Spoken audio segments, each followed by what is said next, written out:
आचार्य जी, कृष्ण का जन्म आज से कितने वर्ष पहले हुआ था, इस संबंध में आज तक क्या शोध हुई है? आपका अपना निर्णय क्या है? और क्या समाधिस्थ व्यक्ति इसका ठीक उत्तर नहीं दे सकता है?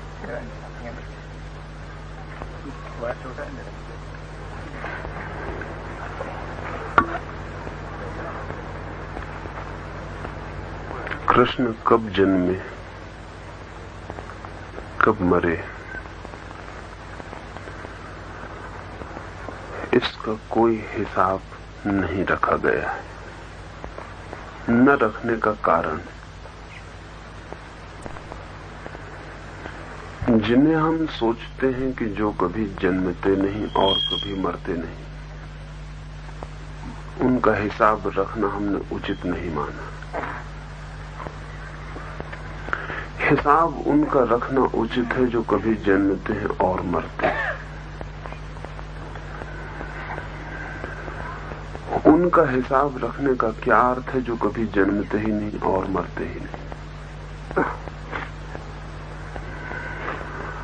ऐसा नहीं है कि हिसाब हम नहीं रख सकते थे, इसमें कोई कठिनाई न थी,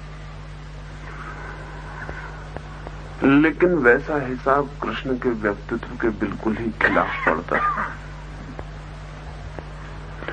हमने कोई तिथिवार का हिसाब कभी नहीं रखा। पूर्व के मुल्कों ने अपने महापुरुषों के जन्म और मृत्यु का कोई हिसाब रखने की कोशिश नहीं की। पश्चिम के मुल्कों ने ही कोशिश की है, उसका कारण है। और जब से पश्चिम का प्रभाव पूरब पर बढ़ा, तब से हमने भी फिक्र की है, उसका भी कारण है। पश्चिम की एक धारणा है, सभी उन धर्मों की जो यहूदी परंपरा में पैदा हुए, चाहे ईसाईयत चाहे इस्लाम, उनकी धारणा है एक ही जन्म की। एक जन्म और एक मृत्यु के बीच में सब समाप्त हो जाता है, न उसके पीछे कुछ, न उसके आगे कुछ, फिर कोई जन्म नहीं है। स्वभावतः जिनकी ऐसी धारणा हो कि एक जन्म तिथि और मृत्यु तिथि के बीच जीवन पूरा हो जाता है, न उसके पीछे न उसके आगे जीवन की कोई यात्रा है, उन्हें जन्म और मृत्यु की तिथि को अगर रखने का बहुत मोह रहा हो तो आकस्मिक नहीं है। लेकिन जिन्होंने ऐसे जाना हो कि ये जन्म बहुत बार होता है, बहुत बार आता है और जाता है, अनंत बार आना होता है, अनंत बार जाना होता है, वो हिसाब भी रखें तो कितना हिसाब रखें, कैसे हिसाब रखें? उनका हिसाब रखना उनके अपने ही विचार को झुठलाना होगा, इसलिए उन्होंने हिसाब नहीं रखा।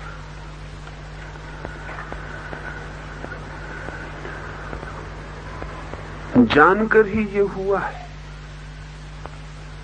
सोचकर ये हुआ है, समझकर ये हुआ है। हिसाब नहीं रख सकते थे, ऐसी कोई कमी के कारण नहीं हुआ है। संवत सन नहीं थे हमारे पास, ऐसा नहीं है। दुनिया में सबसे पुराना संवत हमने ही पैदा किया है।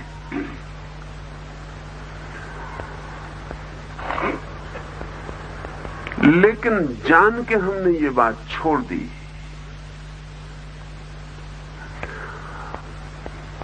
दूसरी बात पूछी है कि क्या समाधिस्थ व्यक्ति ये नहीं बता सकता कि ठीक तारीख क्या है जब कृष्ण पैदा हुए? गैर समाधिस्थ बता भी दे, समाधिस्थ बिल्कुल नहीं बता सकता।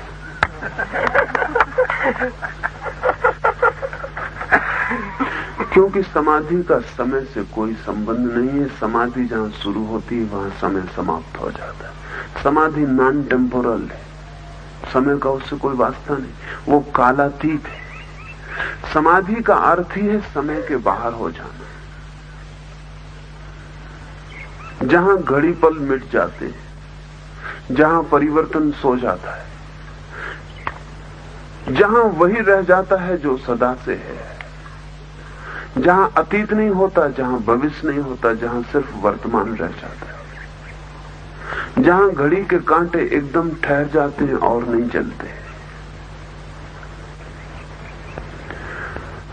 समाधि क्षण में घटित नहीं होती, क्षण के बाहर घटित होती। तो समाधिस्थ तो बिल्कुल नहीं बता सकेगा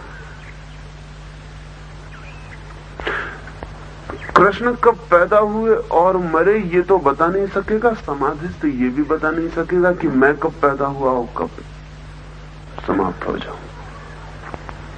समाधिस्थ इतनी कह सकेगा कैसा पैदा होना, कैसा मरना। न मैं कभी पैदा हुआ, न मैं कभी मरूंगा। अगर समाधिस्थ से हम पूछे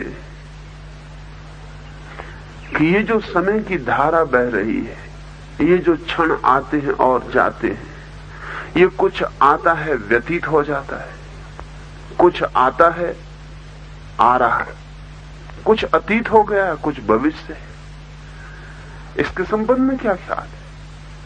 तो समाधिस्थ कहेगा न कुछ आता है न कुछ जाता है, जो जहां है वही है, सब वहीं ठहरा है। जाने और आने का ख्याल, समय की धारणा गैर समाधिस्थ मन की धारणा है। टाइम है सच, समय ही मन की उत्पत्ति है। जैसी हम मन के बाहर गए वहां कोई समय नहीं। इसे 2-3 बातों में समझने की कोशिश करें। समय मन की उत्पत्ति है जब हम कहते हैं तो बहुत कारणों से कहते हैं। पहला कारण तो ये है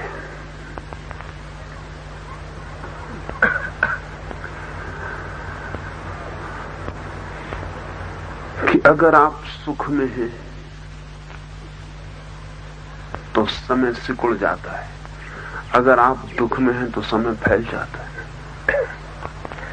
अगर आप किसी परिजन से मिल रहे हैं तो घड़ियां जल्दी भागती मालूम पड़ती हैं, और किसी शत्रु से मिलती तो बड़ी मुश्किल से गुजरती मालूम पड़ती है। घड़ी अपने ढंग से कांटे घुमाए चली जाती है, लेकिन मन,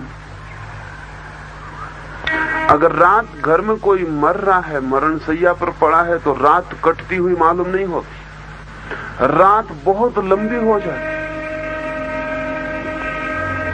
ऐसा लगता है कि अब ये रात शुरू हुई तो समाप्त होगी कि नहीं होगी। घड़ी अपने ढंग से घूमती, लेकिन ऐसा लगता है आज घड़ी घूम रही है नहीं घूम रही, कांटे धीमे चल रहे हैं क्या।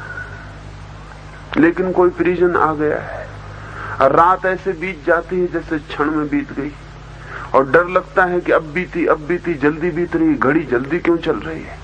घड़ी जल्दी नहीं चलती, घड़ी अपने ढंग से चलती रहती, लेकिन मन की स्थितियों पर समय का माप निर्भर करता है। आइंस्टीन से लोग पूछा करते थे कि तुम्हारी ये रिलेटिविटी की, तुम्हारी ये जो सापेक्षता की धारणा है, ये हमें समझाओ। तो आइंस्टीन कहता था ये बड़ा कठिन है, और शायद जमीन पर 10-12 आदमी हैं जिनसे मैं बात कर सकता हूं इस संबंध में, सभी से बात नहीं कर सकता। लेकिन फिर भी तुम्हारे समझ में आ सके ऐसा मैं तुम्हें उदाहरण देता हूं कि अगर हम तुम्हें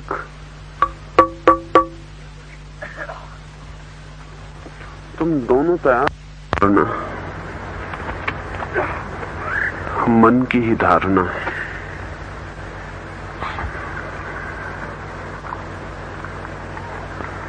आइंस्टीन इसे समझाने को एक छोटा सा उदाहरण लिया करता था। वो कहता था कि अगर किसी आदमी को गर्म स्टोव के पास बिठा दिया जाए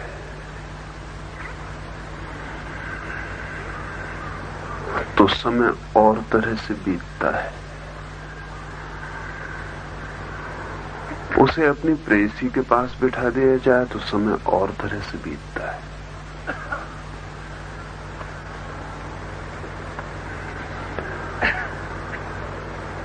हमारा सुख, हमारा दुख हमारे समय की लंबाई को तय करता है। समाधि सुख और दुख के बाहर है। समाधि आनंद की अवस्था है, वहां कोई लंबाई ही नहीं रह जाती।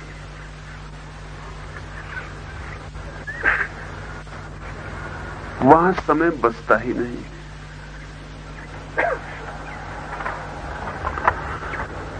समाधि के क्षण में तो कोई नहीं कह सकता कि कृष्ण कब पैदा हुए, कब विदा हुए। समाधि के क्षण में तो कोई कहेगा कि कृष्ण है ही। उनका होना शाश्वत है, और कृष्ण का होना ही शाश्वत नहीं है, होना तो हमारा भी शाश्वत है। सब होना शाश्वत है।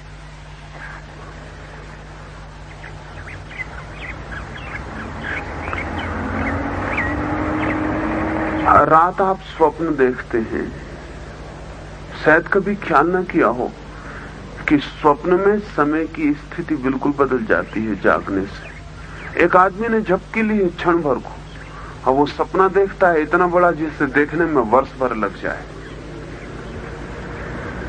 वो देखता है उसका विवाह हो गया, उसके बच्चे हो गए, वो बच्चों की शादियां कर रहा है, वर्षों लग जाएं। क्षण भर और झपकी लगी है और आंख टूटी, और वो हमें कहता है इतना लंबा सपना देखा। हम उससे कहेंगे पागल हो गए, इतना लंबा सपना क्षण भर में कैसे देखोगे? अभी तो तुम जागते थे, अभी तुम जरा सी झपकी लिए, आंख लगी ही थी और खुल गई। इस पलक झपने में तुम इतना लंबा सपना देख कैसे सकोगे? वो कहेगा देख कैसे सकूंगा, नहीं मैंने देखा।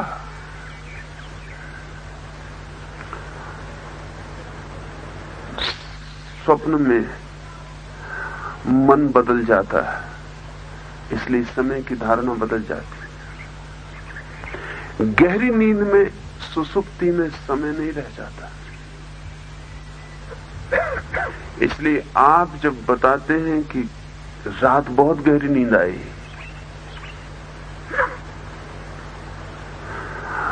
तब भी आप जो समय का पता लगाते हैं, वो समय का पता गहरी नींद से नहीं लगता। वो कब आप सोए और कब आप जागे, इन दो क्षणों के बीच में जो गुजर गया उसका हिसाब आप रख लेते हैं। लेकिन अगर आपसे कोई पूछे कि आपको बताया ना जाए कि कब आप सोए और कब आप जागे, तो आप कितनी देर सोए, तो आप बता ना सकेंगे। मैं एक स्त्री को देखने गया, वो 9 महीनों से बेहोश है,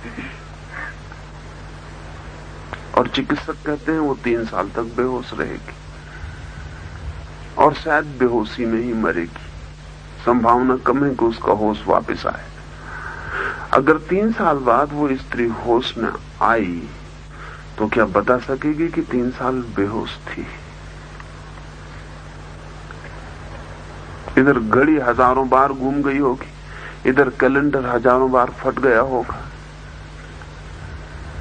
लेकिन वो स्त्री कुछ ना बता सकेगी कि वो 3 साल बेहोश थी। सुसुप्ति में चित्त सो जाता है, इसलिए वहां भी समय का कोई बोध नहीं रह जाता। समाधि में चित्त खो जाता है, समाप्त हो जाता है, रहता ही नहीं। समाधि अचित्त, नो माइंड की अवस्था है।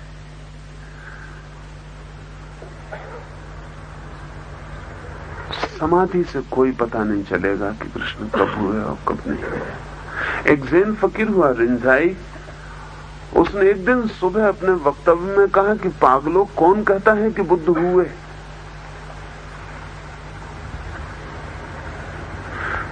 तो उसके सुनने वालों ने कहा आपका दिमाग तो ठीक है ना, आप और कहते हैं कौन कहता है बुद्ध हुए? बुद्ध के ही मंदिर में रहता है वो फकीर, बुद्ध की ही मूर्ति पर चढ़ाता है फूल, बुद्ध की मूर्ति के सामने नाच लेता है, बुद्ध का प्रेमी है, और एक दिन सुबह कहता है कौन कहता है कि बुद्ध हुए? तो लोगों ने कहा आप पागल तो नहीं हो गए? उस रिंझाई ने कहा पागल में था, क्योंकि हो तो वही सकता है जो एक दिन ना भी हो जाए, लेकिन जो सदा है उसके होने का क्या अर्थ? आज मैं तुमसे कहता हूं बुद्ध कभी नहीं हुए, ये सब झूठी कहानियां हैं। लोगों ने कहा शास्त्र कहते हैं कि हुए, चले इस पृथ्वी पर, उठे बैठे, बोले, गवाहियां हैं इस बात की। चश्मदीद गवाह। उस फकीर ने कहा, छाया चली होगी, छाया उठी होगी, छाया गिरी होगी। बुद्ध कभी उठते, कभी बैठते, कभी चलते। दिस शैडो, जो पैदा होता है, जो मरता है, वो हमारी छाया से ज्यादा नहीं है, वो हम नहीं है। इसलिए जानकर हिसाब नहीं रखा गया, सोचकर हिसाब नहीं रखा गया। धर्म इतिहास नहीं है।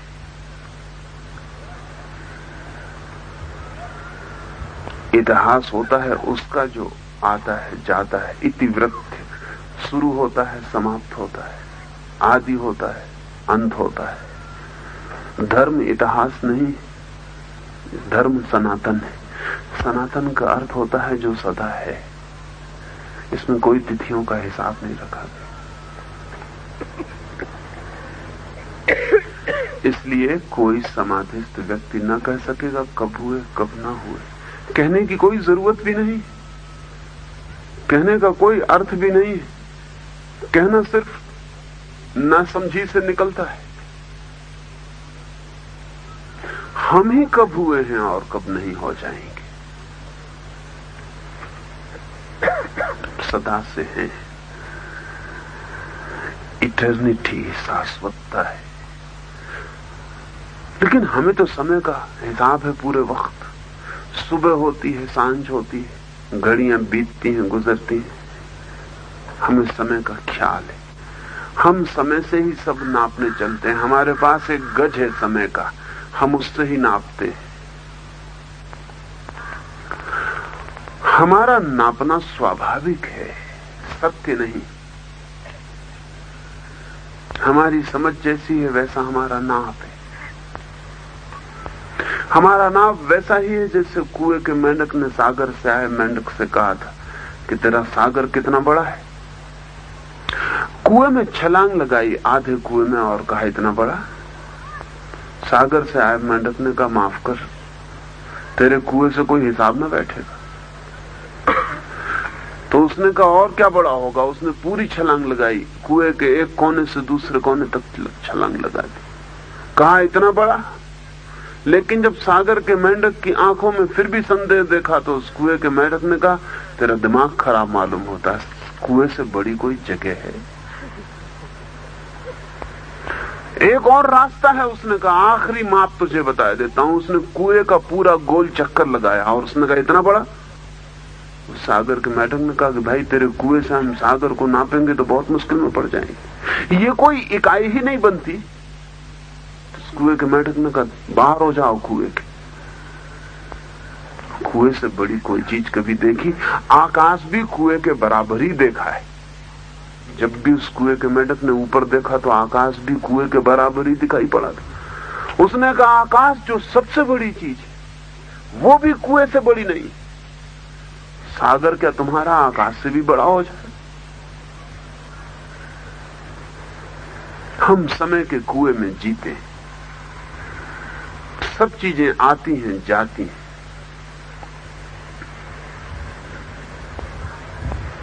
सब चीजें बटी हैं। कुछ है जो अतीत हो गया, कुछ है जो भविष्य है, और बड़ा छोटा सा क्षण वर्तमान का है जो आता भी नहीं कि चला जाता है। तो हम पूछते हैं किस क्षण में कौन हुआ। हम किसी क्षण में अपने को अनुभव करते हैं किसी कुएं में कैद।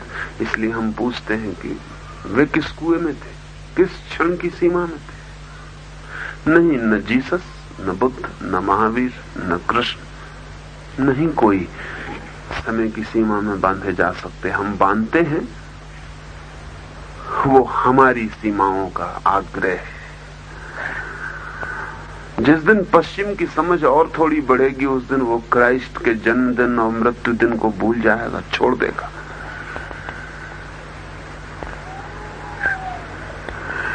पूरब की समझ इस मामले में बहुत गहरी रही है।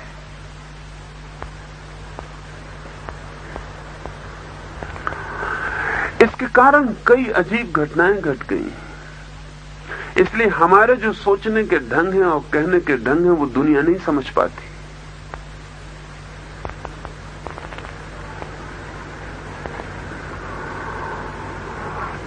अगर हम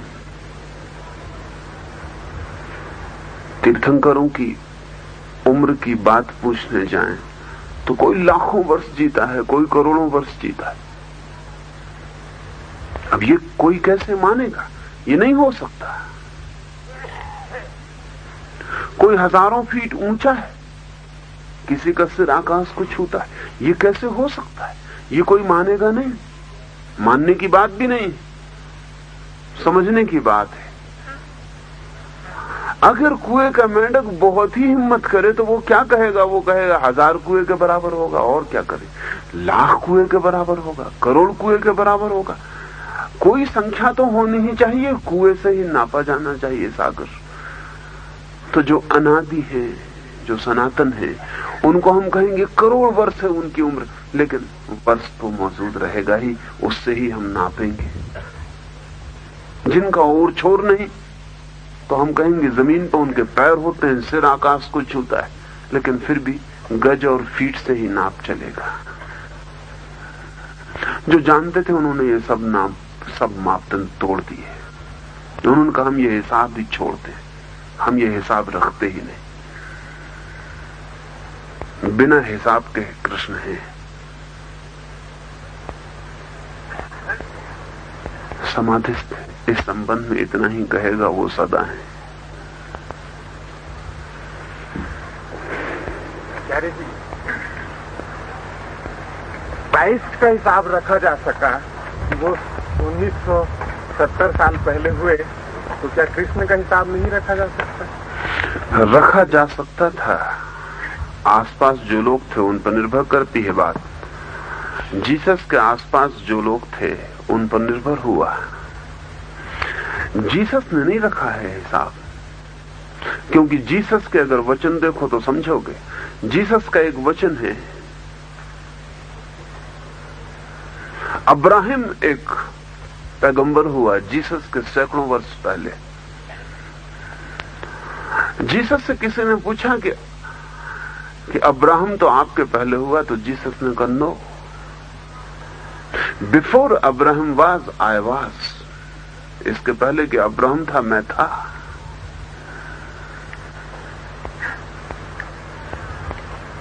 इसका क्या मतलब हुआ? जीसस ने तो टाइम तोड़ दिया, जीसस ने समय तोड़ दिया। अब्राहम तो सैकड़ों हजारों साल पहले हुआ, लेकिन जीसस कहता अब्राहम होने के पहले मैं था। लेकिन जो लोग थे उनके पास समय की एक धारणा थी। उन्होंने कोई सागर नहीं देखा था, उन्होंने कुआं देखे थे। उनको ये बात बड़ी मिस्टीरियस लगी होगी। उन्होंने कहा कि ठीक है, कहते हैं कुछ रहस्य की बात होगी, लेकिन वो समझे नहीं कि वो समय की धारणा तोड़ने की बात है। जीसस से कोई पूछता है कि तुम्हारे प्रभु के राज्य में खास बात क्या होगी, तो जीसस कहते हैं there shall be time no longer. एक खास बात होगी कि वहां समय नहीं होगा।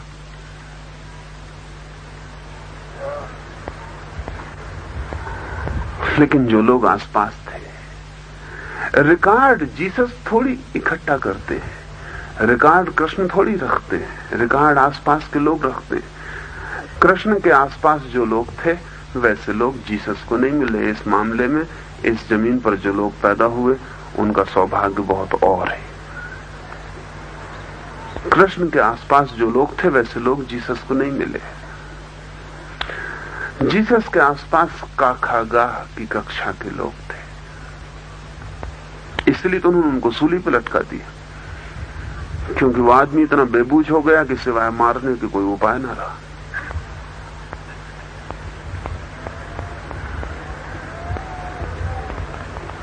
हम कृष्ण को, महावीर को या बुद्ध को सूली नहीं दिए। इसका कारण ये नहीं है कि जीसस से कुछ कम खतरनाक लोग थे ये। इसका कुल कारण इतना ही है कि हम एक लंबी यात्रा है इस देश की, जिसमें हमने बहुत खतरनाक लोगों को सहा, जिनमें हमने बहुत खतरनाक लोग देखे, जिनमें हमने बहुत अलौकिक अद्भुत आदमी देखे।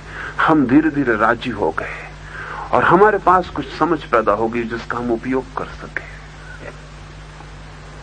इसका उपयोग जीसस के वक्त में नहीं हो सका, इसका उपयोग मोहम्मद के वक्त में नहीं हो सका। मोहम्मद के पास वे लोग न थे जो महावीर के पास थे, जीसस के पास वे लोग न थे जो कृष्ण के पास थे, इसलिए फर्क पड़ा। इसलिए ही फर्क पड़ा और कोई कारण नहीं। ये समझ लेना चाहिए ठीक से कि न तो कृष्ण ने कुछ लिखा है न क्राइस्ट ने कुछ लिखा है। जिन्होंने सुना है उन्होंने लिखा है।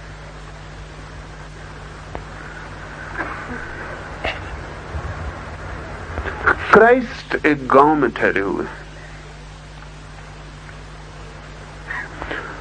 भीड़ लगी है लोगों की उन्हें देखने, और तभी भीड़ में आवाज आती है कि रास्ता दो, जीसस की मां मिलने आ रही है। तो क्राइस्ट हंसते हैं, वो कहते हैं मेरी कैसी मां, क्योंकि मैं पैदा कब हुआ।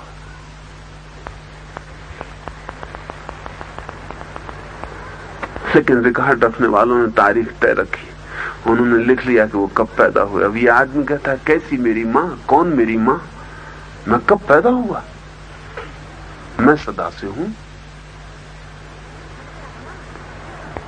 रिकॉर्ड लिखने वालों ने ये भी लिख दिया कि उन्होंने ऐसा कहा, और ये भी लिख दिया कि वो कब पैदा हुए। कृष्ण को जो रिकॉर्ड लिखने वाले लोग मिले वो ज्यादा समझदार थे। उन्होंने कहा जो आदमी कहता है मैं सदा से हूं, जो अर्जुन से कहता है कि ये मैं तुमको ही नहीं समझा रहा, इसके पहले मैंने फलाने को समझाया था, इसके और पहले मैंने फलाने को समझाया था, इसके और पहले मैंने फलाने को समझाया था। और ऐसा नहीं है कि तुमको समझा के ही सब चुक जाएगा, मैं आता रहूंगा और समझाता रहूंगा। और ये सामने लोग खड़े हैं, तुम सोचते हो मर जाओगे, तो तुम पागल हो, ना समझो। ये पहले भी हुए और मर गए, और उसके पहले भी हुए थे, अभी मरेंगे और फिर होते रहेंगे। इस आदमी की जन्म तिथि लिखना ठीक न थी, अन्यायपूर्ण था, नहीं लिखी गई। इतिहास खोज करेगा तो मुश्किल में पड़ेगा, क्योंकि हमने जान के रिकॉर्ड गंवाए। हमने सब उपाय किए हैं कि रिकॉर्ड बचाए ना जा सके। हमने सब उपाय किए हैं कि तिथि का कोई पता ही ना रहे।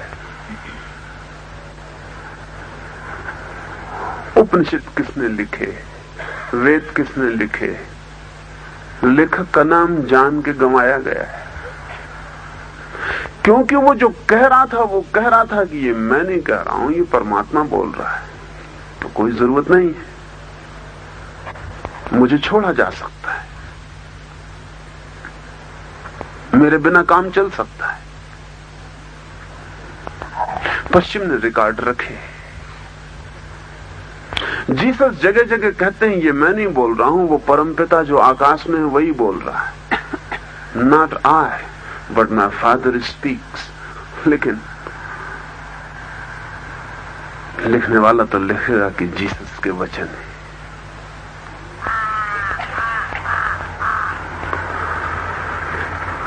इस वजह से ये कोई कमी नहीं है इस देश की कि इस देश के पास कोई हिस्टोरिक सेंस नहीं है। ऐसा नहीं है कि इतिहास का कोई बोध नहीं है हमारे पास, लेकिन इतिहास के बोध को हमने जान के झुटलाया है, क्योंकि हमारे पास इतिहास के कुएं से भी बड़ा एक बोध है, इटर्निटी का, शाश्वतता का बोध है। हमें घटनाओं का उतना मूल्य नहीं है जितना घटनाओं के भीतर छिपी हुई आत्मा का मूल्य है। हमने इस बात की फिक्र नहीं की कि कृष्ण ने क्या खाया और क्या पिया, हमने इस बात की फिक्र की कि वो कौन था कृष्ण के भीतर जो खाने को भी देखता था, पीने को भी देखता था। हमने इसकी फिक्र नहीं की कि वो कब पैदा हुए और कब मरे, हमने इसकी फिक्र की कि वो कौन था जो पैदा होने में आया और मौत में विदा हुआ, वो कौन था जो भीतर था। हमने उस इनर मोस्ट स्पिरिट की, उस भीतरी अंतरात्मा की चिंता की। उसके लिए कोई तारीख है अर्थपूर्ण नहीं।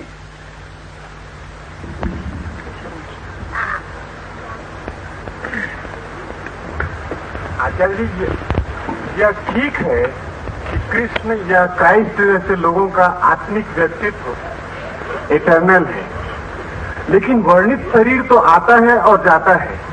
हम कृष्ण के वर्णित शरीर की काल गणना जानना चाहते हैं।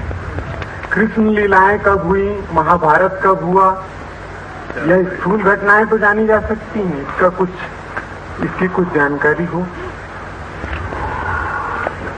शरीर का जिनके लिए मूल्य है उनके लिए स्थूल घटनाओं का भी मूल्य है। शरीर को जो छाया समझते हैं उनके लिए कोई मूल्य नहीं रह जाता।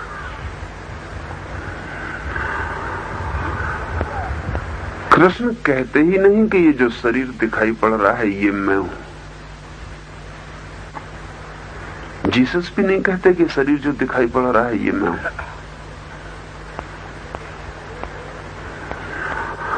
वे खुद ही इंकार कर जाते हैं कि इसका ख्याल मत करना क्योंकि ये मैं नहीं हूं, और अगर इसका तुमने हिसाब रखा तो वो मेरा हिसाब नहीं होगा।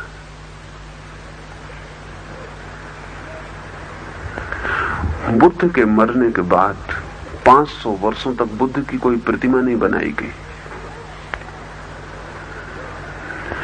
क्योंकि बुद्ध ने कहा था कि तुम मेरी प्रतिमा बनाना, इस शरीर की मत बनाना।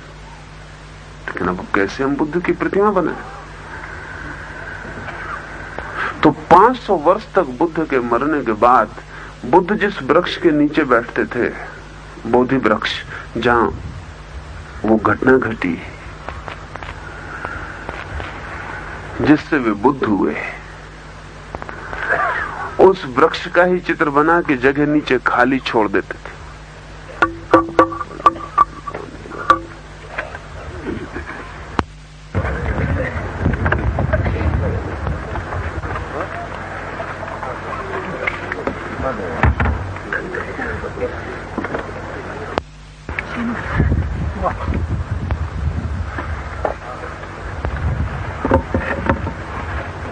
स्थूल देह छाया से ज्यादा नहीं है।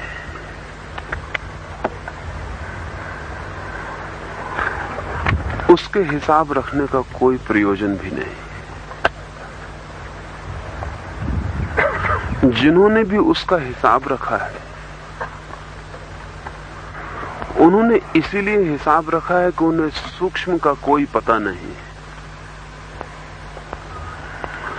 जिन्हें भी सूक्ष्म का पता है उनके लिए स्थूल व्यर्थ हो जाता है। आप अपने सपनों का कोई हिसाब रखते? कौन से सपने आपने देखे और कब देखे? सपने देखते हैं और भूल जाते हैं। क्यों हिसाब नहीं रखते? क्योंकि उन्हें सपना समझ लेते हैं।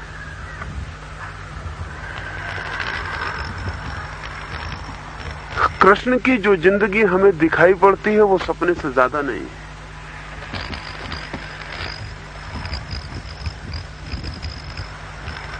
जीसस ने कौन से सपने देखे हमने हिसाब रखा है? वो हिसाब हमने नहीं रखा। हो सकता है कभी वो जमाना आए कि आदमी पूछने लगे कि तुम्हारे कृष्ण हुए तो उन्होंने कोई सपने देखे थे या नहीं देखे थे। हुए होंगे तो सपने तो जरूर देखे होंगे, और अगर सपने देखे ही नहीं तो होने में भी शक हो जाता है। आ सकता है ये बात हो सकती है कभी। अगर सपने बहुत महत्वपूर्ण बन जाएं और कोई कौम सपनों का बहुत हिसाब रखने लगे तो ठीक है, उनका हिसाब भी महत्वपूर्ण हो जाएगा। और जिस आदमी के सपनों का हमें कोई पता ना होगा उस आदमी के होने का भी संदेह हो जाएगा। जिस जिंदगी को हम स्थूल कहते हैं, कृष्ण या क्राइस्ट या महावीर या बुद्ध उस जिंदगी को सपना समझते हैं। और अगर उनके आसपास के लोगों को भी ये समझ में आ गया हो कि वो सपना है तो हिसाब नहीं रखा जाएगा। हिसाब नहीं रखा गया। हिसाब न रखा जाना बहुत सूचक है। हिसाब रखा गया होता तो समझा जाता कि लोगों ने कृष्ण को नहीं समझा और इसलिए हिसाब रख लिया। मैं कह रहा था कि 500 वर्ष तक बुद्ध की प्रतिमा नहीं बनी, कोई चित्र नहीं बना है। अगर कोई चित्र भी बनाता था तो बोधि वृक्ष का चित्र बनाता था और नीचे जगह खाली छोड़ देता था जहां बुद्ध होने चाहिए। खाली जगह। बुद्ध एक खाली जगह ही थे।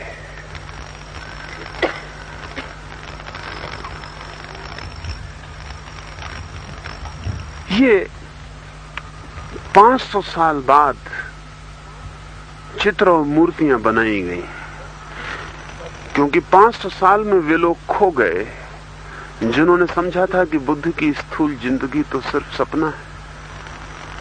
और 500 साल में वे लोग प्रमुख हो गए जिन्होंने कहा हिसाब तो रखना पड़ेगा। बुद्ध पैदा कब हुए, बुद्ध मरे कब, बुद्ध ने कहा क्या, उनकी शक्ल कैसी थी, उनका शरीर कैसा था, वो सब हिसाब बहुत बाद में रखा गया। ज्ञानियों ने हिसाब नहीं रखा। जब ज्ञानी खो गए तो अज्ञानियों ने हिसाब रखा। स्थूल शरीर का हिसाब अज्ञान से ही जन्मता है। और फिर इससे क्या फर्क पड़ता है कि कृष्ण ना भी हुए हों? कोई फर्क नहीं पड़ता। कृष्ण के होने से आपको क्या फर्क पड़ जाता है? कोई फर्क नहीं पड़ता। नहीं, लेकिन हम कहेंगे कि नहीं, अगर कृष्ण न हुए हो तो हमें फर्क पड़ जाएगा। क्या फर्क पड़ जाएगा? कृष्ण हुए या न हुए इससे कोई फर्क न पड़ेगा। कृष्ण के होने की जो संभावना है आंतरिक, वो हो सकती है या नहीं हो सकती, ये सवाल है। ये सवाल नहीं है कि कृष्ण हुए या नहीं, सवाल ये है कि ऐसा व्यक्ति हो सकता है या नहीं हो सकता।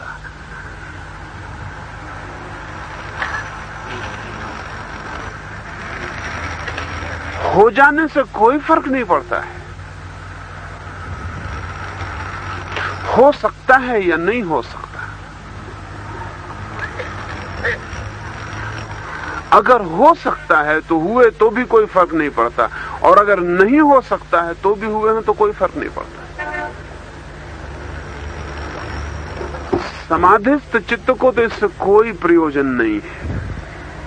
अगर मुझसे कोई आके कहे कि वो हुए ही नहीं क्योंकि कोई रिकॉर्ड नहीं, तो मैं कहूंगा कि मानो कि नहीं हुए। हर्ज क्या है? सवाल ये है ही नहीं। महत्वपूर्ण सवाल ये है कि ऐसा आदमी संभव है, ऐसे आदमी की पॉसिबिलिटी है।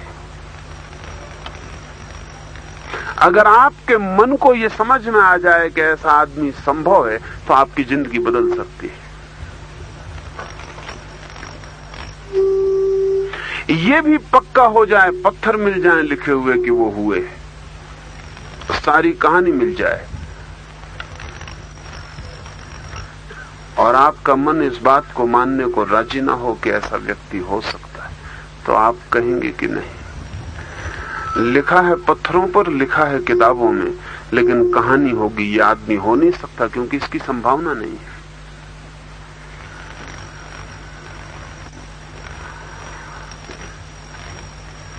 कृष्ण के होने की संभावना है, इसीलिए हुए, इसीलिए हो सकते, इसीलिए हैं भी।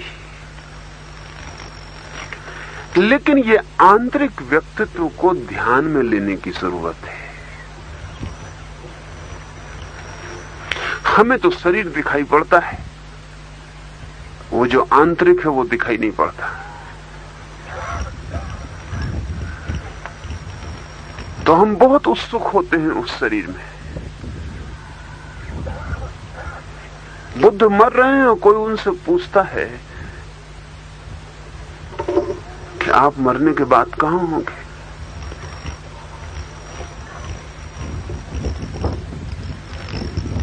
तो बुद्ध उससे कहते हैं कहीं भी नहीं, क्योंकि पहले भी मैं कहीं नहीं था।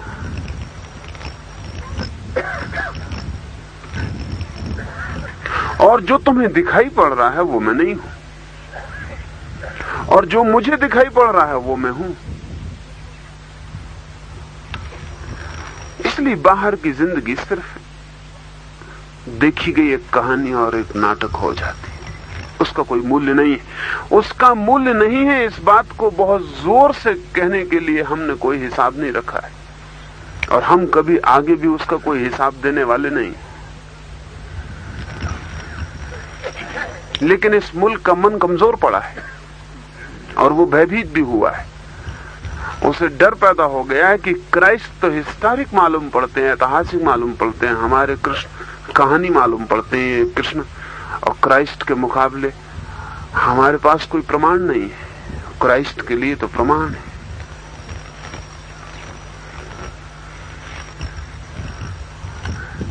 मुल्क का मन कमजोर हुआ है। हमारा चित्त भी उन्हीं धारणाओं से प्रभावित हुआ है जिन धारणाओं ने क्राइस्ट की जिंदगी को बचा के रखने की कोशिश की है। तो हम भी पूछते हैं उन्हीं बातों को जो बेमानी है। अच्छा तो होगा जिस दिन हमारी हिम्मत फिर बढ़ सके तो हम उनसे कह सकेंगे तुम भी पागल हो, क्राइस्ट जैसा आदमी हुआ, तुम मरने और जीने की तारीखों का हिसाब रखते रहे, तुमने समय गंवाया। इतने कीमती आदमी के बाबत इतनी गैर कीमती जानकारी रखने की कोई जरूरत नहीं है। इसलिए मैं कहता हूं उसकी चिंता ही ना करें। उसकी चिंता आपके मन की खबर देती है कि आपके लिए महत्वपूर्ण क्या है। जन्म और मरण, शरीर का होना, घटनाएं, ये बाहर की परिधि है जीवन की, या वो महत्वपूर्ण है जो इन सब के बीच खड़ा है और इन सब के भीतर खड़ा है, अलिप्त, असंग। वो सब जो इनके भीतर साक्षी की भांति खड़ा है वो महत्वपूर्ण। अगर आप भी मरने के क्षण में लौट के देखेंगे तो आपको पूरी जिंदगी जो बीत गई, सपने में और आपकी जिंदगी में फर्क क्या रह जाएगा?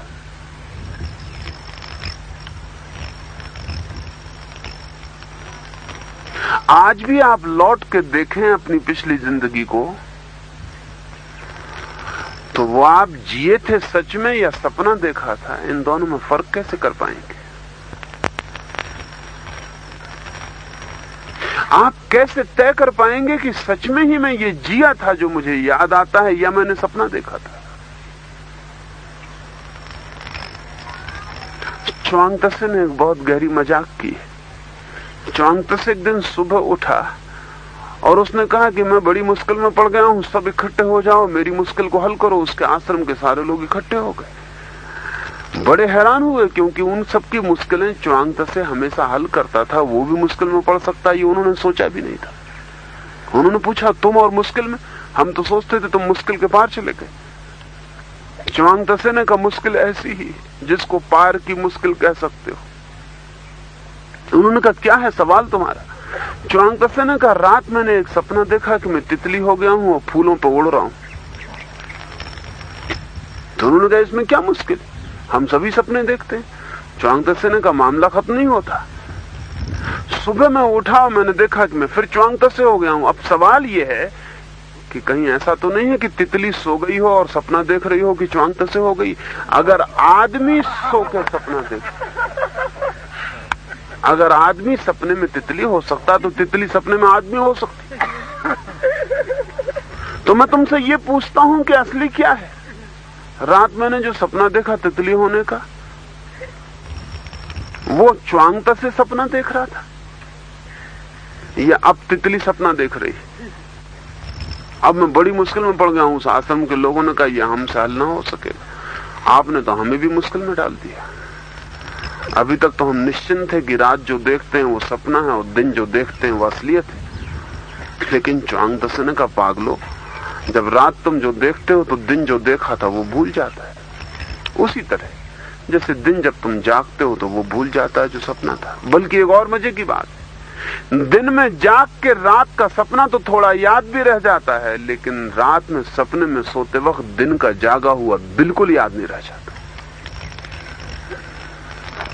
अगर याददाश्त ही निर्णायक है तो रात का सपना ज्यादा असलियत होगा दिन के सपने से। और अगर एक आदमी सोया रहे और न जागे तो कैसे सिद्ध कर पाएगा कि जो वो देख रहा है वो सपना है? सपने में तो सपना सत्य ही मालूम होता है। सपने में तो सपना सपना नहीं मालूम होता। असल में जिसे हम जिंदगी कहते हैं, जिसे हम स्थूल कहते हैं, वो कृष्ण जैसे व्यक्तित्व के लिए सपने से ज्यादा नहीं है। जो उनके पास थे उनकी भी समझ में आ गया कि वो सपना है, इसलिए कोई हिसाब नहीं रखा गया। ये जानकर हुआ है, ये होश पूर्वक छोड़ा गया रिकॉर्ड है। इसके छोड़ने में सूचना है, इंगित है कुछ कि इसका हिसाब तुम भी मत रखना। इस हिसाब में पढ़ना ही मत। इसमें पड़ जाओगे तो शायद उसका पता ना चल सके जो हिसाब के बाहर खड़ा हंस रहा है।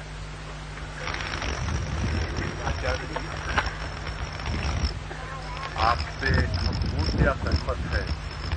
कृष्ण के संबंध में जानने की हमें कोई आवश्यकता नहीं। वो कब पैदा हुए, कब उनका मरण हुआ। हम इसको मतलब इससे है कि कृष्ण कैसे जिए, उन्होंने क्या कहा, उनकी जीवन की गतिविधियां क्या रही। अभी अभी थोड़ी देर पहले आपने कहा है कि धर्म इतिहास नहीं है, धर्म सनातन है। फिर जब कृष्ण गीता के अध्याय 3 और श्लोक 35 में कहते हैं कि दूसरे के धर्म से अपना गुण रहित धर्म ही अति उत्तम है, अपने धर्म में मरना भी कल्याणकारक है, दूसरे का धर्म भयावह है, तो कृष्ण का आशय किस धर्म से?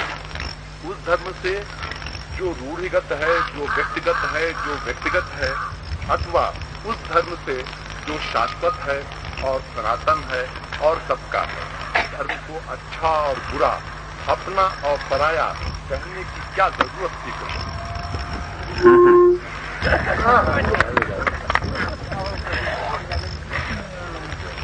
बहुत जरूरत थी।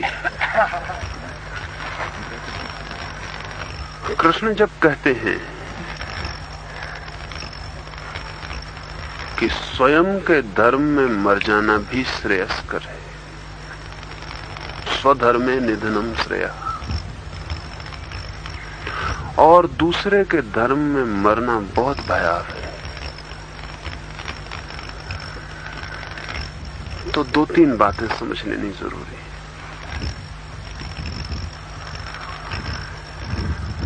एक तो ये कि यहां धर्म से अर्थ हिंदू, ईसाई, मुसलमान, जैन का नहीं है।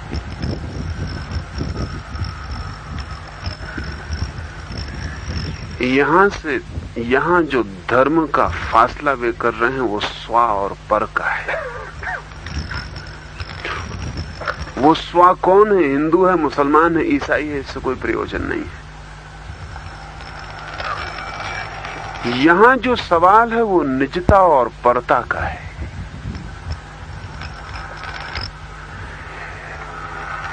यहां वे ये कह रहे हैं कि तुम नकल में मत पड़ना, तुम किसी और के रास्ते पे मत चलने लगना, तुम किसी और को इमिटेट मत करने लगना, तुम किसी और का अनुकरण मत करने लगना, तुम किसी के अनुयायी मत हो जाना,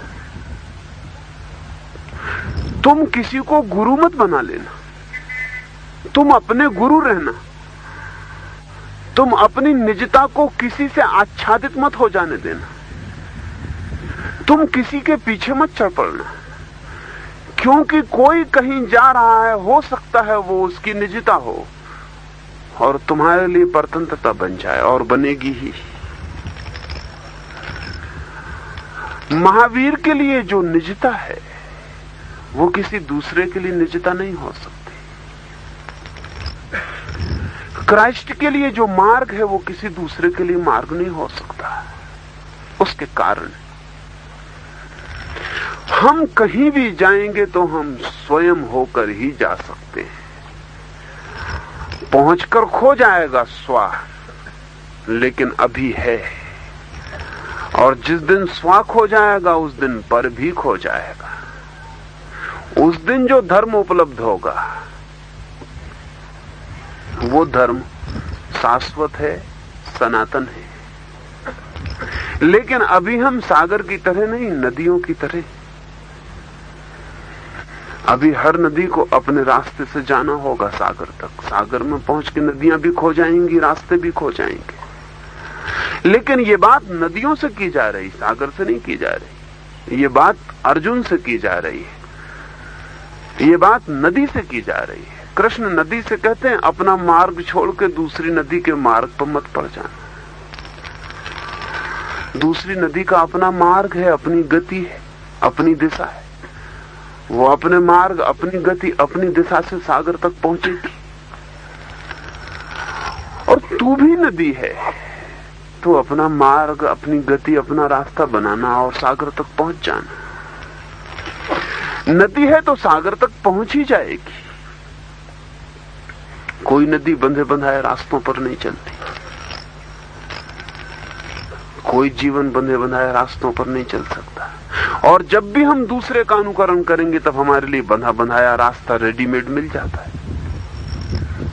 तब हम आत्मघाती शुरू हो जाते हैं, तब हम अपने को मारने लगते हैं और दूसरे को ओढ़ने लगते हैं। अगर कोई मेरे पीछे चलेगा तो वो अपने को मारेगा। उसे ध्यान मुझ पर रखना पड़ेगा। जो मैं करता हूं वैसा वो करे, जैसा मैं जीता हूं वैसा वो जिए, जैसा मैं उठता हूं वैसा वो उठे। वो अपने को मारेगा, मुझे ओढ़ेगा, और मुझे कितना ही ओढ़ ले तो भी मैं उसके लिए वस्त्र से ज्यादा नहीं हो सकता। मैं वस्त्री रहूंगा। गहरे गहरे में तो वो वही रहेगा जो है, गहरे में तो वो वही रहेगा जिसने ओढ़ा है। वो नहीं हो सकता जो ओढ़ा गया है। वो ओढ़ने वाला तो भीतर अलग ही खड़ा रहेगा। तो कृष्ण जब कहते हैं स्वधर्मे निधनम श्रेया, तो वो ये कहते हैं अपने ढंग से मर जाना भी श्रेयस्कर है, दूसरे के ढंग से जीना भी श्रेयस्कर नहीं। क्योंकि दूसरे के ढंग से जीने का मतलब ही जिए हुए मरना है। अपने ढंग से मरने का अर्थ भी नए जीवन को खोज लेना है। अगर मैं अपने ढंग से मर सकता हूं और मरने में भी निजता रख सकता हूं, तो मेरी मौत भी ऑथेंटिक हो जाएगी, प्रमाणिक हो जाएगी। मेरी मौत है, मैं मर रहा हूं। लेकिन हमने अपनी जिंदगी को भी उधार और बारोट कर लिया, वो भी ऑथेंटिक नहीं है। तो कृष्ण कहते हैं जीवन में तो प्रमाणिक होना, और प्रमाणिक होने का एक ही अर्थ है कि निजता को बचाना। चारों तरफ से हमले होंगे, चारों तरफ से लोग होंगे जो चाहेंगे कि आओ मेरे पीछे आ जाओ।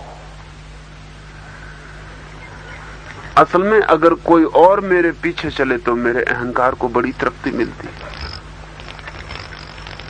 अगर एक चले तो, दो चले तो, 10 चले तो, लाख चले तो बड़ी तृप्ति मिलती। तब मुझे लगता है कि मैं कुछ ऐसा हूं जिसके पीछे चलना पड़ता है। मैं कुछ हूं, और जो भी मेरे पीछे चलेगा उसे मैं गुलाम बनाना चाहूंगा, उसे मैं पूरी तरह गुलाम बनाना चाहूंगा। उस पर मैं अपनी आज्ञा, अपना अनुशासन पूरा थोप देना चाहूंगा। मैं उसकी स्वतंत्रता जरा सी भी बचने न देना चाहूंगा, क्योंकि उसकी स्वतंत्रता मेरे अहंकार को चुनौती होगी। तो मैं चाहूंगा वो मिट जाए, मैं ही उस पर आरोपित हो जाऊं। सभी गुरु यही करेंगे। और जब कृष्ण ये कह रहे हैं तो बहुत अद्भुत बात कह रहे हैं, जो कि गुरु कहने की हिम्मत नहीं कर सकता, सिर्फ मित्र कर सकता है। इसलिए ध्यान रहे, कृष्ण अर्जुन के गुरु नहीं है, सिर्फ सखा है। और कभी भी गुरु की जगह खड़े नहीं होते, सिर्फ मित्र की जगह खड़े होते। गुरु सारथी बन के नहीं बैठ सकता था। गुरु कहता मैं बैठूंगा रथ में, तू सारथी बन।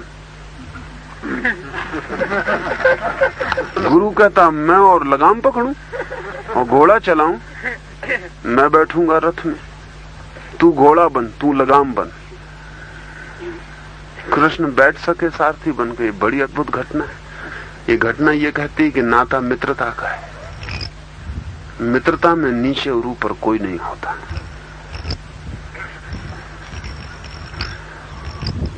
जब कृष्ण अर्जुन से ये कह रहे हैं कि तू स्व को खोज, तू निजता को खोज, वो जो तेरी इंडिविजुअलिटी है, वो जो तेरा होना है, उसको प्रामाणिक रूप से पहचान, और वही तो हूं, वही तू बन। तू उससे भिन्न मत करना। किस कारण से उस क्षण उन्हें यह कहना पड़ा? अर्जुन का पूरी अंतरात्मा क्षत्रिय की है, वो एक लड़ाके की, एक फाइटर की है। उसका रोआ रोआ लड़ने वाले का है, वो एक सैनिक है। बातें वो सन्यासी की कर रहा है, बातें वो कर रहा है सन्यासी की, बातें वो भगोड़े की कर रहा है, योद्धा की नहीं है। वो लड़ने वाला। अगर वो जंगल में भी सन्यास लेके बैठ जाएगा और उसे सिंह दिखाई पड़ेगा तो भजन नहीं करेगा, जूझ जाएगा।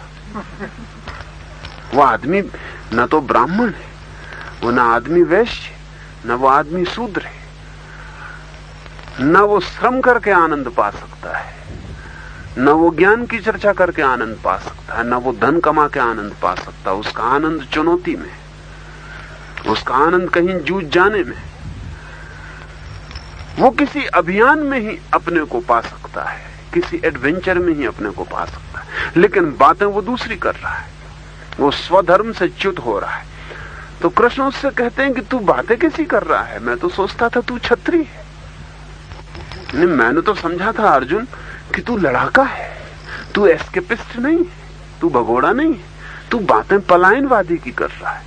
तू कहता है कि ये मर जाएंगे, कि मैं मर जाऊंगा, कि मर जाने से बड़ा बुरा हो जाएगा। ये क्षत्रिय ने मरने मारने की बात कब की?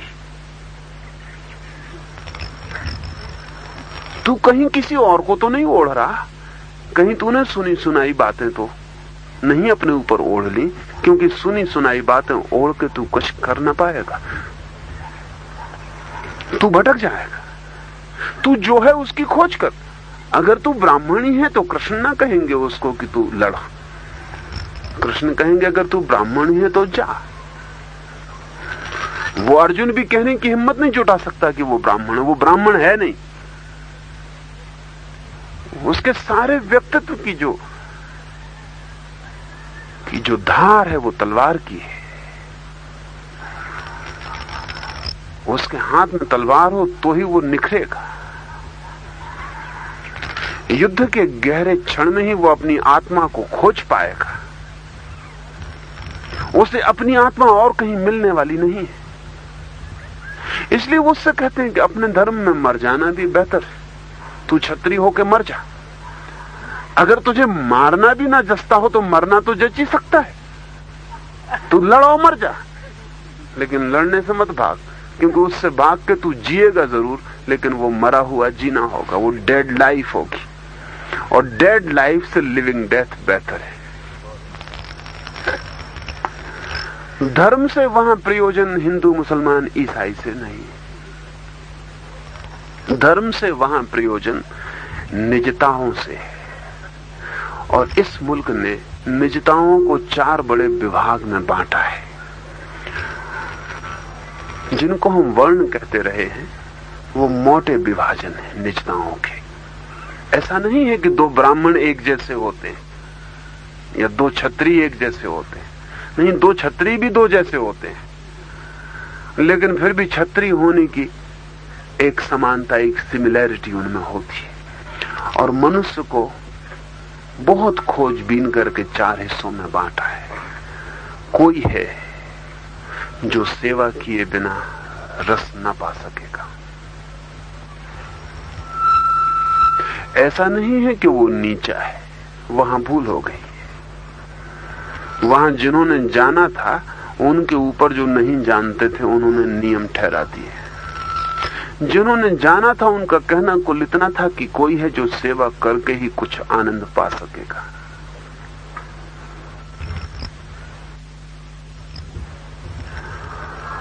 उससे उसकी सेवा छीन ली जाए, वो आनंद रिक्त हो जाएगा, उसकी आत्मा खो जाएगी।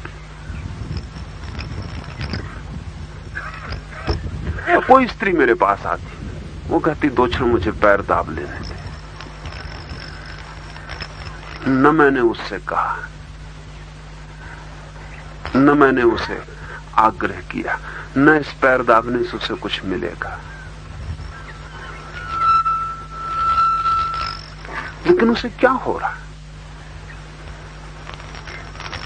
वो पैर दाब के जरूर कुछ पाएगी, मुझसे कुछ मिलेगा नहीं। अपनी आत्मा पाएगी, मुझसे कुछ नहीं मिल सकता।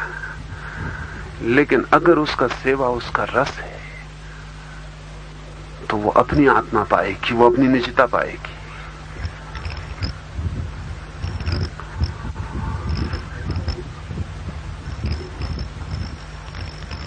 कोई है जो सब धन छोड़ सकता ज्ञान के लिए, भूखा मर सकता, भीख मांग सकता, घर द्वार छोड़ सकता। हमें बड़ी हैरानी होगी।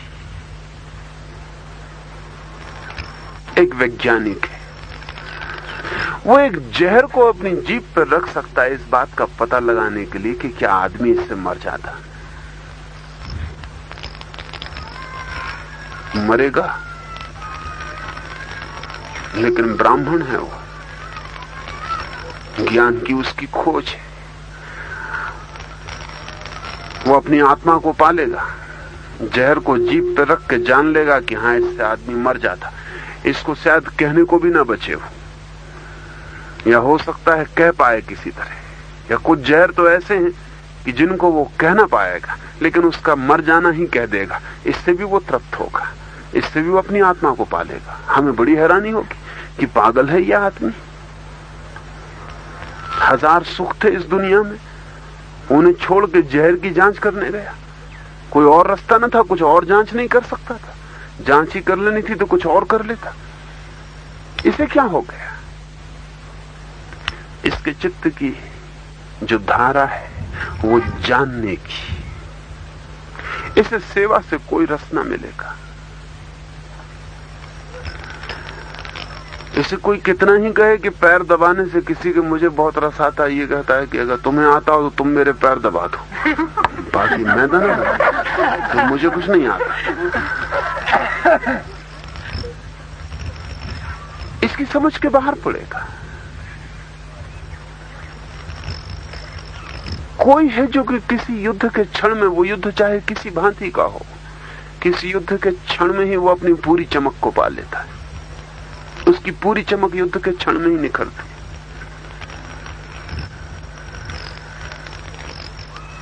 वो एक क्षण को उस जगह पहुंच जाए जहां सब दांव पे लग जाता है। वो जुआरी है, वो बिना दांव पे लगाए नहीं जी सकता। छोटे मोटे दांव से उसका काम नहीं होगा कि वो रुपए दांव पर लगा दे, इससे उसे कोई तृप्ति ना मिलेगी। वो जब तक अपने पूरे जीवन को दांव पे न लगा दे, जहां की पल पल तय करना मुश्किल हो जाएगी, जिंदगी की मौत, उस क्षण में ही उसके भीतर जो छिपा है वो प्रकट होगा और फूल बन जाएगा। वो छतरी है। कोई है, कोई रॉकफेलर, कोई मॉर्गन। अब बड़े मजे की बात है कि मॉर्गन से किसी दिन मजाक में उसके सेक्रेटरी ने कहा कि जब मैं आपको नहीं जानता था तब तो मैं सोचता था, सपने देखता था कि कभी मैं भी मॉर्गन हो जाऊं, लेकिन जब आपके निकट आया और निजी सेक्रेटरी की तरह रहा, तो अब मैं आपसे कहना चाहता हूं कि अगर भगवान मुझे फिर से मौका दे तो मैं मॉर्गन तो कभी ना होना चाहूं। मॉर्गन से तो मॉर्गन का सेक्रेटरी ही बेहतर। सेक्रेटरी ने कहा, मॉर्गन ने कहा, तुम्हें मुझ में ऐसी क्या तकलीफ दिखाई पड़ती? तो सेक्रेटरी ने कहा, मैं बड़ा हैरान हूं, आपके दफ्तर के चपरासी 9:30 बजे दफ्तर पहुंचते, 10 बजे क्लर्क पहुंचते, 10:30 बजे सेक्रेटरीज पहुंचते, 12 बजे डायरेक्टर्स पहुंचते, 3 बजे डायरेक्टर्स चले जाते हैं, 4 बजे सेक्रेटरीज चले जाते हैं, 5 बजे क्लर्क चले जाते हैं, 5:30 बजे चपरासी चले जाते हैं। आप दफ्तर सुबह 7 बजे पहुंच जाते हैं और शाम को 7 बजे जाते हैं। तो मैं तो आपका चपरासी भी हूं तो भी ठीक।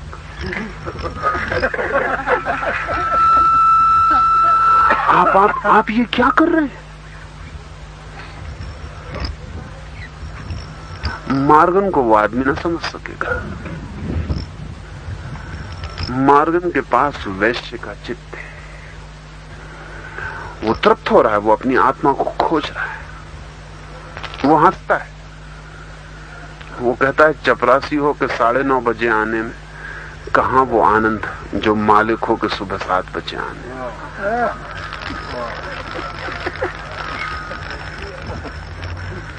माना कि डायरेक्टर 3 बजे चले जाते, लेकिन डायरेक्टर ही बेचारे चले ही जाएंगे। मैं मालिक हूं।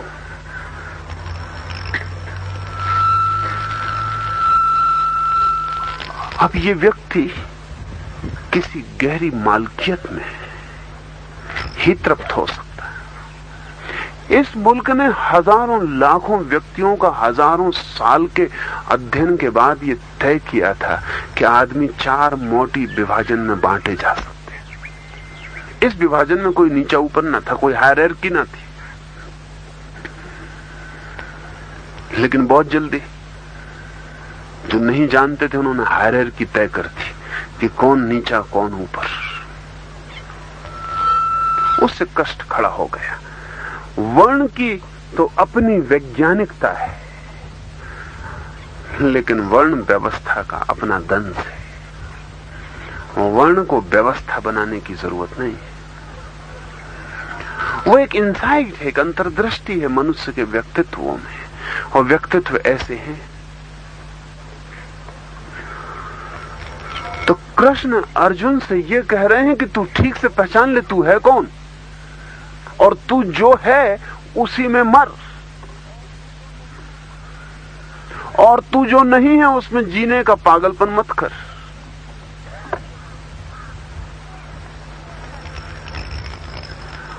और इस स्व के होने में वर्ण ही पर्याप्त नहीं, क्योंकि वर्ण बहुत मोटे विभाजन है। 2 व्यक्ति भी एक जैसे नहीं, एक एक व्यक्ति अपने ही जैसा है, यूनिक है, बेजोड़ है। असल में परमात्मा कोई मैकेनिक, कोई यंत्रविद नहीं है, एक क्रिएटर है, एक सृष्टा है। अगर रविन्द्रनाथ से कोई कहे कि एक कविता जो आपने लिखी थी वैसी ही दूसरी लिख दो, तो रविन्द्रनाथ कहेंगे तुमने क्या मुझे चुका हुआ समझा है, खत्म हुआ समझा है, क्या मैं मर गया? जो कविता मैंने एक दफे लिखी लिख दी, बात खत्म हो गई।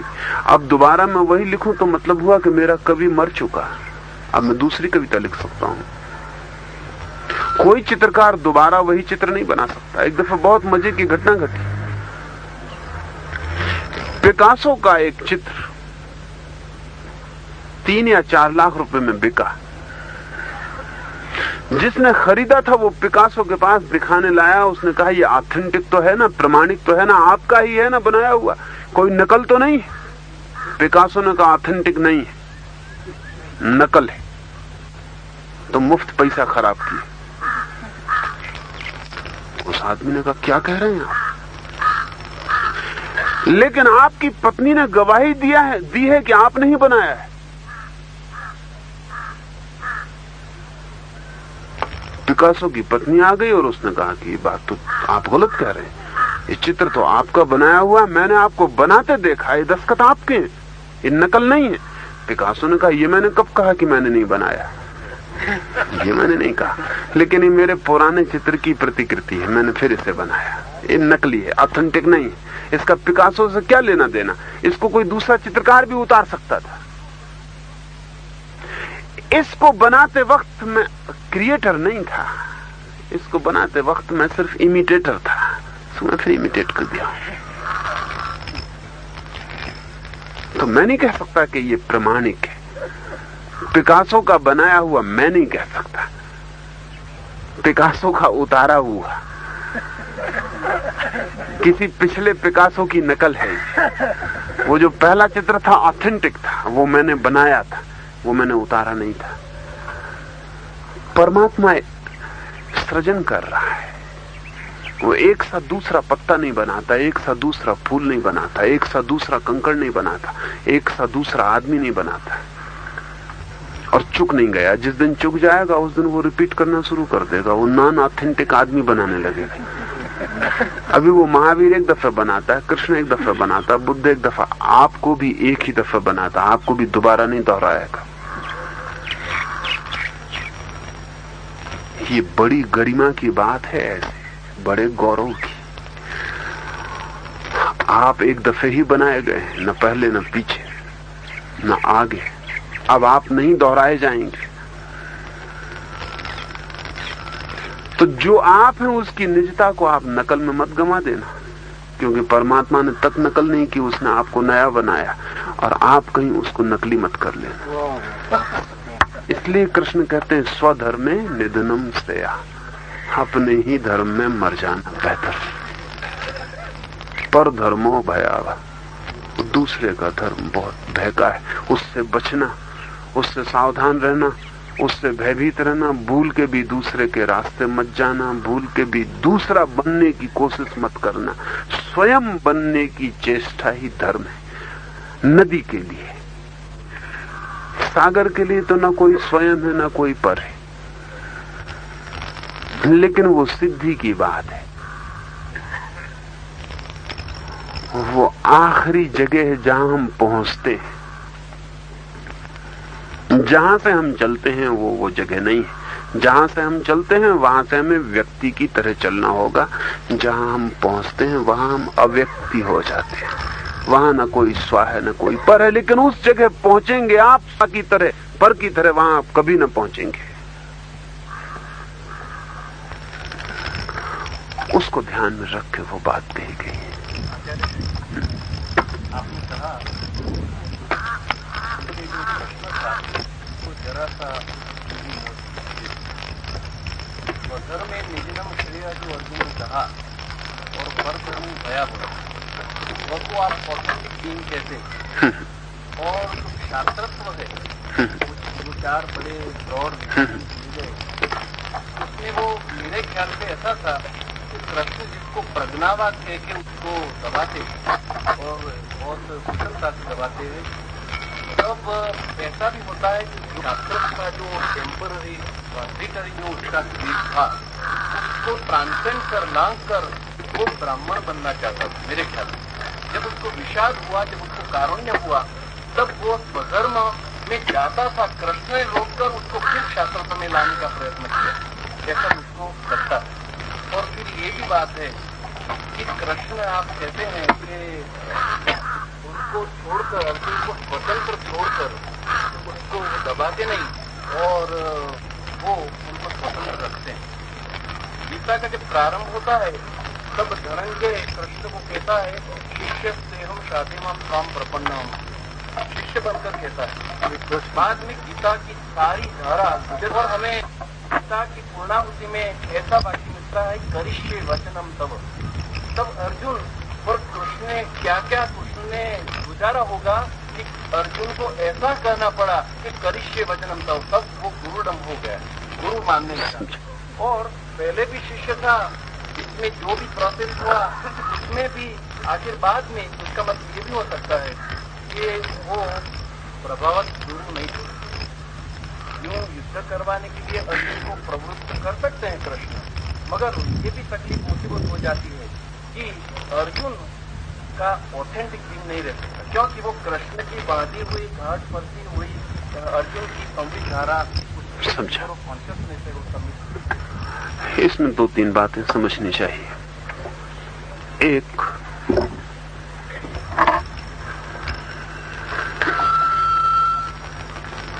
कि अर्जुन के व्यक्तित्व को थोड़ा भी समझेंगे तो ये नहीं कहा जा सकता कि क्षत्रिय होना उसकी निजता नहीं है। वो क्षत्रिय ही है। और जब विषाद उसे पकड़ता है तब वो विषाद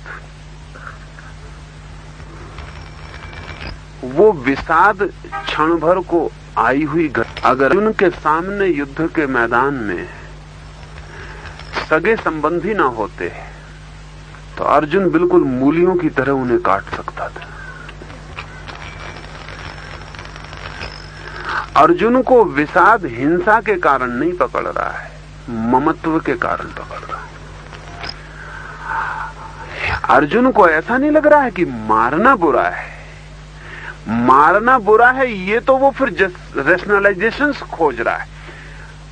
असली बुनियादी विषाद तो ये है कि अपने ही परिजन, कोई सगे बंधु हैं, कोई रिश्तेदार हैं, गुरु सामने खड़े हैं जिनसे सब सीखा, वो द्रोण है, जिसको भी सोचा नहीं कि मारना पड़ेगा। विषाद का कारण अगर हिंसा होती, अर्जुन अगर ये कहता कि मारना बुरा है,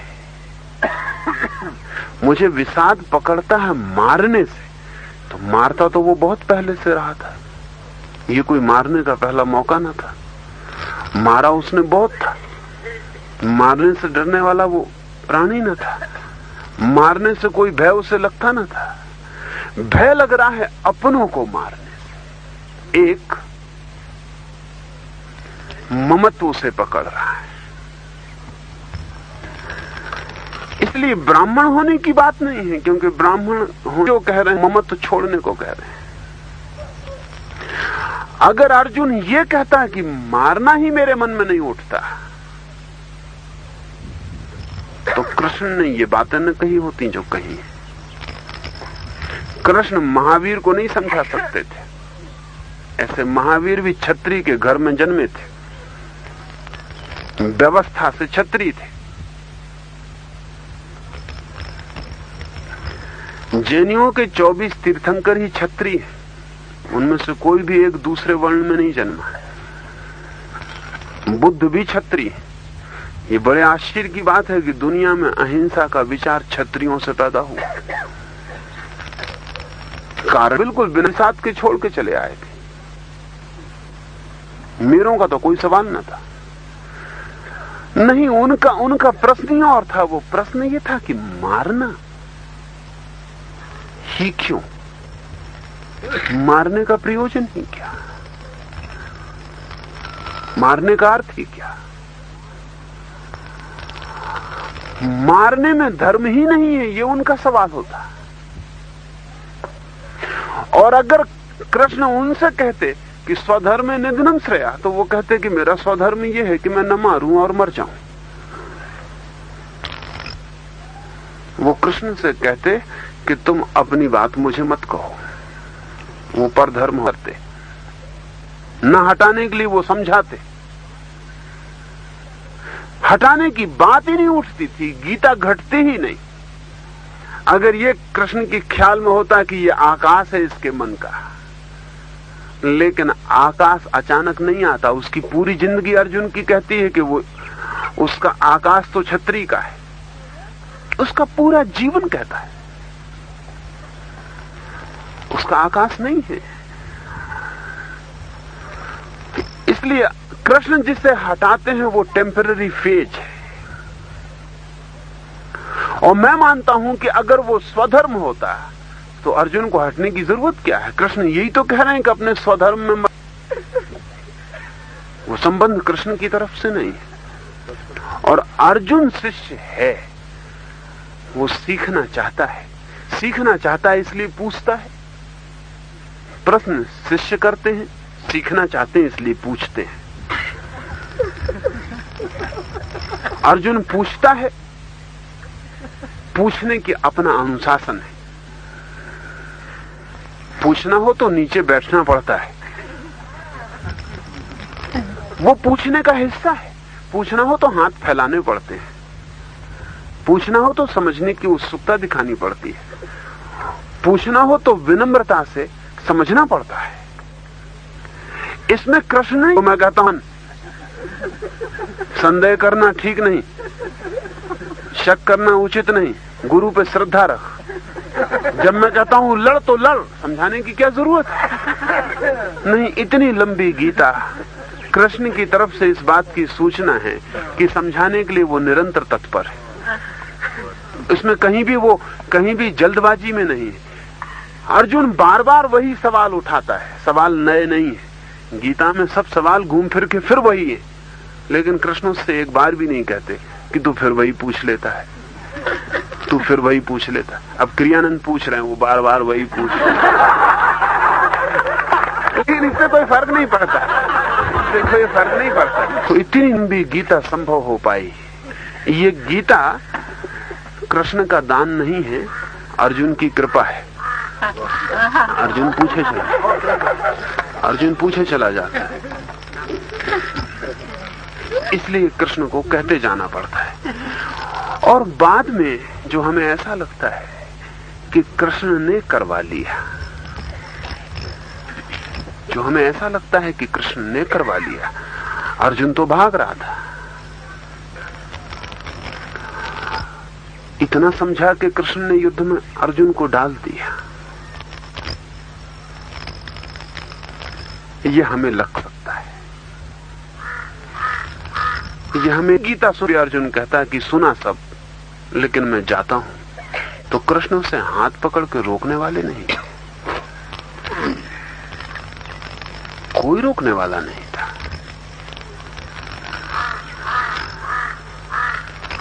बड़े मजे की बात है कि कृष्ण ने युद्ध में भाग न लेने का निर्णय लिया है। खुद वो युद्ध में लड़ने वाले नहीं है। युद्ध में न लड़ने वाला अर्जुन को समझा रहा है कि युद्ध में लड़। खुद वो युद्ध के बाहर खड़े। अर्जुन को भी अगर ये ख्याल आ जाए कि कृष्ण मुझको, अपने को मेरे ऊपर थोप रहे हैं, तो उचित तो यही होता कि कृष्ण समझाते कि भाग जा, क्योंकि मैं खुद ही लड़ नहीं रहा हूं। कृष्ण का एक नाम आपको पता है, वो है रणछोड़ दास। युद्ध से जो भाग खड़े हुए, रणछोड़ दास समझा रहे हैं कि लड़ो।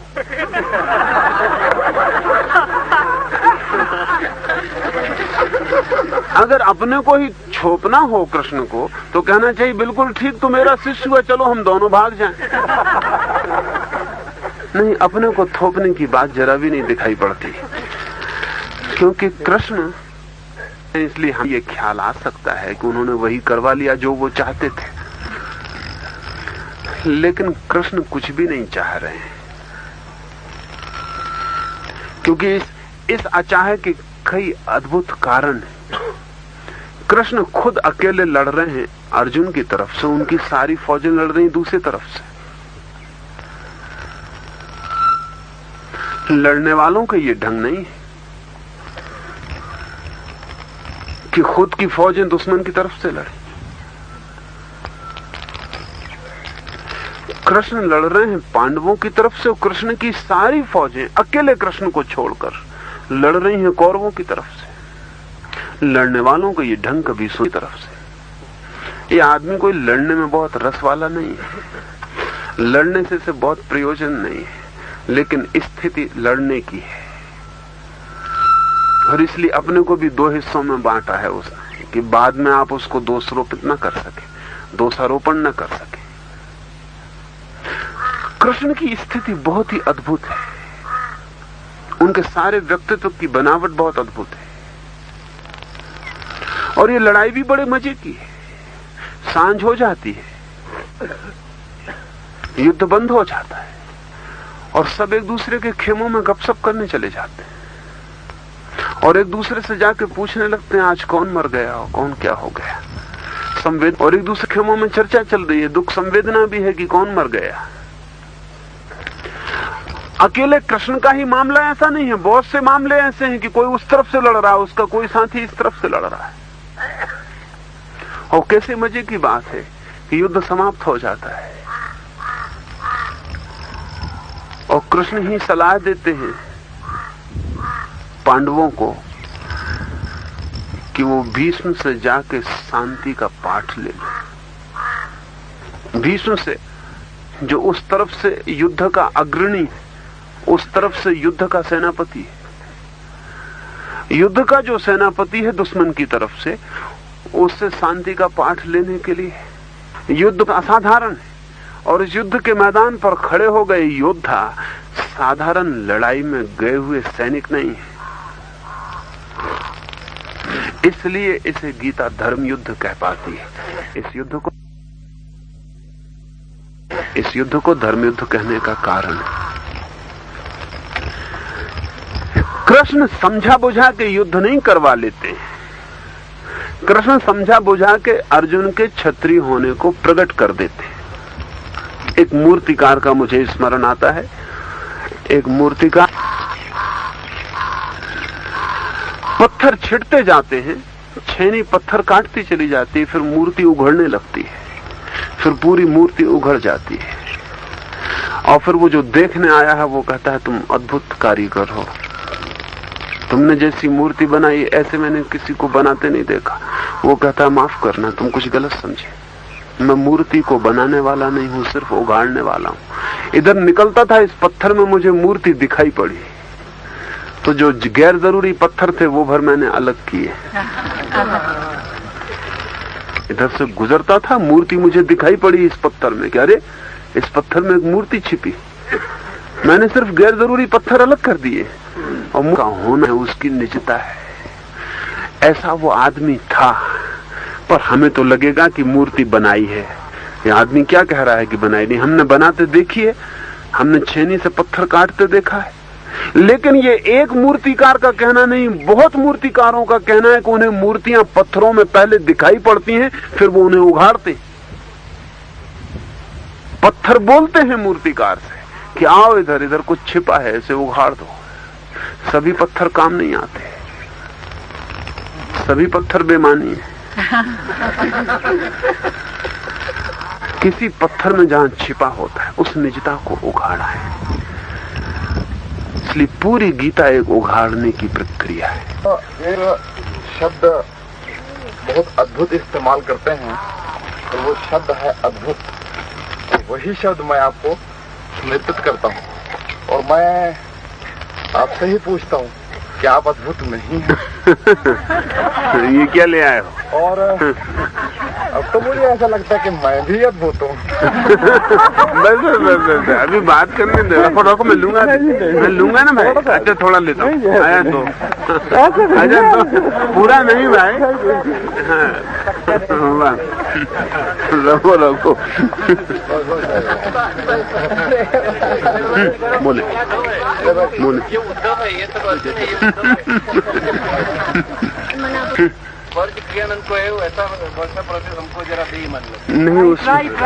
उसमें कठिनाई क्या है? नहीं, उसमें कठिनाई क्या है कि आपको ही नहीं बहुतों को होगी और फिर बहुत मुश्किल हो जाएगा। मुझे कठिनाई नहीं है। हाँ, ऐसा रख लेंगे, ऐसा रख लेंगे। और हमारा क्वेश्चन आप तक पहुंचता ही नहीं है। आपने जो अभी जो बात कही उसमें बहुत औचित्य था। अर्जुन तो कृष्ण श्रीमद् भगवद गीता में कहते हो, हर देखे कहते हैं कि संशय आत्मा विनश्यति, और आपका बहुत पॉपुलर हुआ और आपको बहुत जचा हुआ रचल की तरह जो दिक्कत है आपको मैं बटन, तो वो बड़े हैरानी की बात, आपके ही लफ्ज़ों में तो बड़े हैरानी की बात वो हुई कि संशय अर्जुन का उसका विनाश नहीं हुआ, विनाश गौरव दल का हुआ। इनका क्या था? संशय आत्मा विनष्ट हो जाते हैं, यह बड़ा सत्य है। लेकिन संशय के अर्थ समझने में भूल हो जाती है। संशय का अर्थ संदेह नहीं है,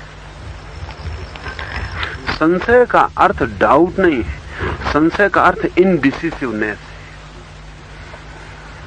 संशय का अर्थ है अनिर्णय की स्थिति। संशय कर देता है क्योंकि वो अनिर्णय में छोड़ देता है। अर्जुन को जब कृष्ण कहते हैं कि तू संशय में मत पड़, निर्णायक हो, निश्चयात्मक हो, डिसिसिव हो, निश्चयात्मक बुद्धि को उपलब्ध हो, तू निश्चय कर कि तू कौन है, तू संशय में मत पड़ कि मैं क्षत्रिय हूं, कि मैं ब्राह्मण हूं, कि मैं लड़ने को हूं, कि संन्यास लेने को हूं। तू निर्णय कर, तू स्पष्ट निर्णय को उपलब्ध हो, अन्यथा तू विनष्ट हो जाएगा। इनडिसीजन विनाश कर देगा, तू भटक जाएगा, तू खंड खंड हो जाएगा। तू अपने ही भीतर विभाजित हो जाएगा और लड़ जाएगा और टूट के न उसका व्यक्ति। उसके गांव में कोपेनहेगन में उसका नाम ही लोग भूल गए और ईदर आर उसका नाम हो गया। और जब वो गलियों से निकलता तो लोग चिल्लाते ईदर आर जा रहा है, क्योंकि वो चौरस्तों पे भी खड़ा होकर सोचता है कि इस रास्ते से जाऊं कि इस रास्ते, ताले में चाबी डाल के सोचता इस तरफ घुमाऊं। एक स्त्री को प्रेम करता था, रोजीना को। फिर उस स्त्री ने विवाह का निवेदन किया तो वो जीवन भर निर्णय न कर पाया, करूं ना करूं। ये डाउट नहीं है, ये इनडिसिसिवनेस है। तो कृष्ण जो अर्जुन से कहते मैं कहूं संदेह जरूर करें। संदेह करने का मतलब है उस समय तक संदेह की छेनी का उपयोग करें जब तक श्रद्धा की मूर्ति निखर ना आए। तो तोड़ते जाएं, आखिर तक लड़ें और संदेह करें, किसी को मान ना लें, तोड़ते जाएं, लड़ते जाएं, तोड़ते जाएं। एक दिन वो घड़ी आएगी कि मूर्ति निखर आएगी, तोड़ने को कुछ बचेगा ना। अब तोड़ना अपने को ही तोड़ना होगा। अब कुछ तोड़ने को ना बचा, मूर्ति पूरी प्रकट हो गई है। अब व्यर्थ पत्थर अलग हो गए, अब श्रद्धा उत्पन्न होगी। संदेह की अंतिम उपलब्धि श्रद्धा है और संशय की अंतिम उपलब्धि विक्षिप्तता है। पागल हो जाएगा, कहीं का न रहे।